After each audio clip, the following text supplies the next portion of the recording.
Bueno, en este caso vamos a trabajar el concepto de razones trigonométricas en el triángulo rectángulo, ¿sí? Ya que algunos estudiantes de pronto no lo recuerdan. Las razones trigonométricas básicamente son funciones trigonométricas, ¿sí? Valor numérico de funciones trigonométricas en un triángulo rectángulo. Recordemos que un triángulo rectángulo es aquel que tiene un ángulo de 90 grados, es decir, un ángulo recto, ¿cierto? Bien, este es un triángulo rectángulo, todos estos cuatro son triángulos rectángulos. Cuando tenemos un triángulo rectángulo, pues tenemos entonces, como todo triángulo, tres lados, y esos tres lados los llamamos con unos nombres específicos, dependiendo de la función trigonométrica o del valor de la razón trigonométrica que yo quiera hallar. Por ejemplo, si yo quiero hallar las razones trigonométricas para este ángulo alfa, que es llamado alfa, pues estos lados toman unos nombres. Si yo quisiera hallar las razones trigonométricas para este ángulo beta, ya este, por ejemplo, no sería el cateto opuesto y este no sería el cateto adyacente. Entonces, para el caso de este ejercicio,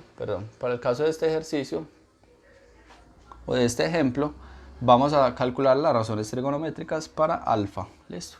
Si este es el ángulo sobre el cual quiero trabajar, entonces defino siempre hipotenusa, cateto opuesto y cateto adyacente.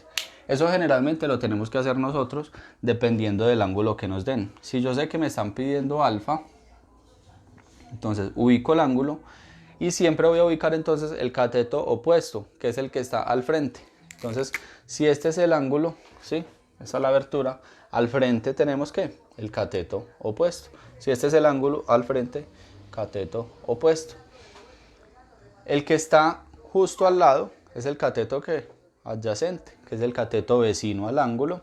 Y siempre la hipotenusa será, por definición, el lado más largo del triángulo, ¿sí?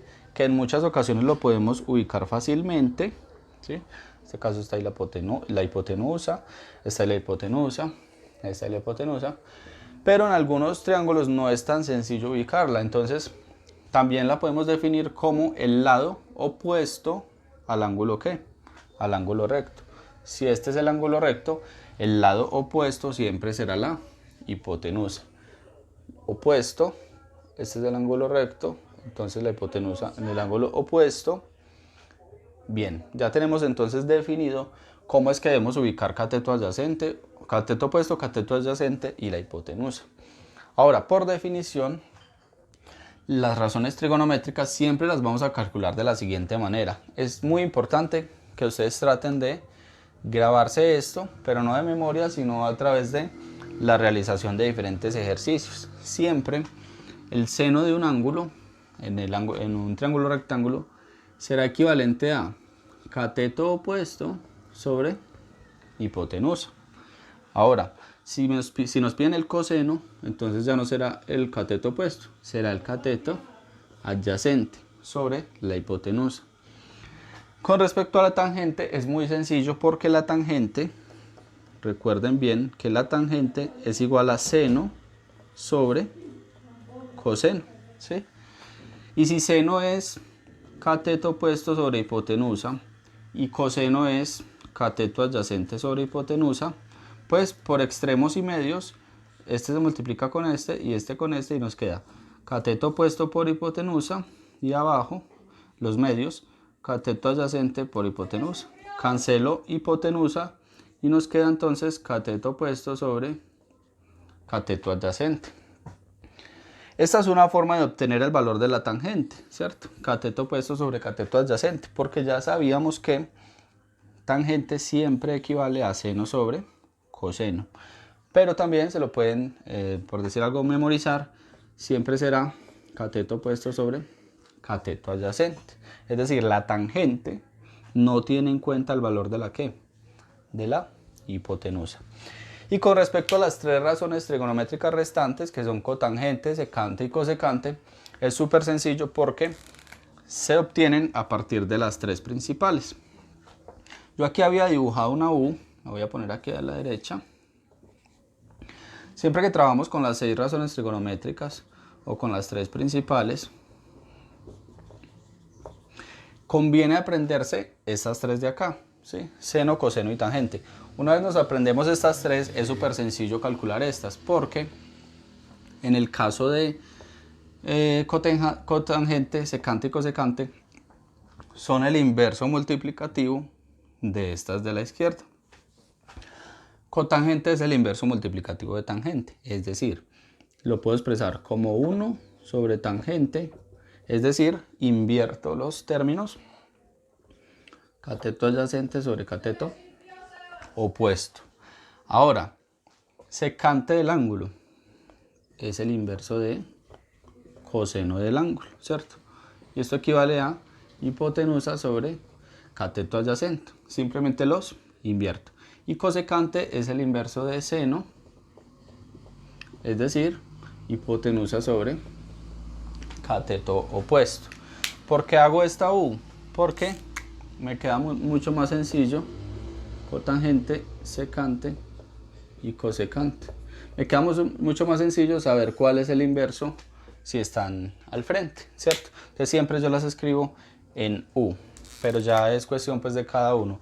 Algunos docentes han utilizado algunas estrategias para que los estudiantes, por decir algo, memoricen estos aspectos, estas razones trigonométricas, como coca-coca. Bueno, hay diferentes técnicas memorísticas, pero pues el estudiante es libre de aprender la que quiera.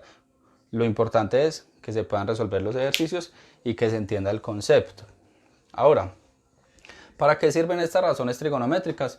Resulta que hay muchos problemas de la vida real que se resuelven a través de triángulos, sobre todo en ingeniería, y específicamente pues triángulos rectángulos. Entonces, a través de razones trigonométricas nosotros podemos calcular ángulos y lados en triángulos y en espacios de la vida real.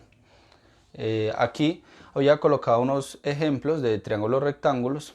Recuerda que si un triángulo es rectángulo, tiene que cumplir el teorema de ¿qué? De Pitágoras. Hipotenusa al cuadrado es igual a un cateto al cuadrado más el otro al cuadrado, ¿cierto? Algunos la conocen de esta manera. Es lo mismo.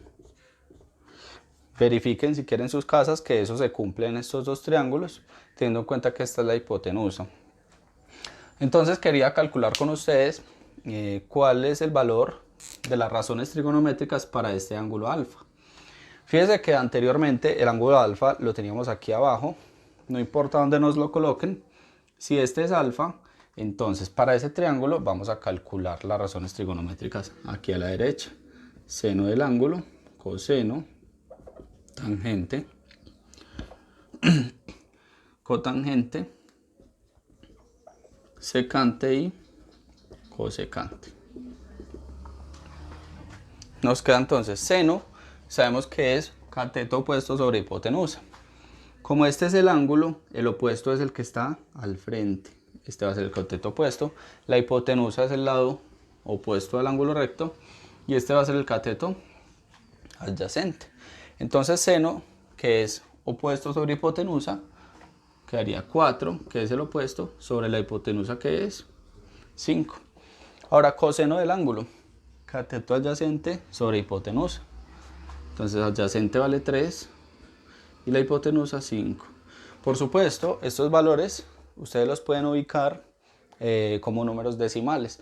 Recuerde que los valores de seno y coseno siempre son máximo 1 y mínimo menos 1, ¿vale?